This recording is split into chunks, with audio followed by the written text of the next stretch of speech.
ছিল। তবে আমরা দুজন একটা কথাই কমিটেড ছিলাম যে শেষ অব্দি দুজন একসাথে পাশে থাকবো। প্রথমে দুই পরিবারই রাজি ছিল না, একটু প্রেশার দেওয়া লাগছে, তারপর তারাও রাজি হয়ে গেছে। কবুল বলার আগে ওর কানে কানে একটা কথা বলছিলাম, আজ থেকে তুমি আমার, শুধুই আমার। জানি না ভবিষ্যতে কি আছে, তবে প্রিয় মানুষটা পাশে থাকলে আর কিছুই চাওয়ার নাই। পুরো সারাদিন পরিশ্রম করতে পারে, তবে দিন শেষে যখন সে বাড়ি ফিরবে সে চায় তার প্রিয় মানুষটা যেন তার জন্য দরজাটা খুলে, তার প্রিয় মানুষটা যেন মৃত্যু অবধি তার পাশে থাকে, তাকে সবটুকু দিয়ে ভালোবাসে।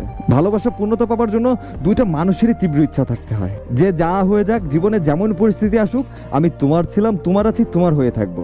এই চিন্তাটা যদি দুইটা মানুষেরই থাকে তাহলে কোনো সম্পর্কই নষ্ট হয় না।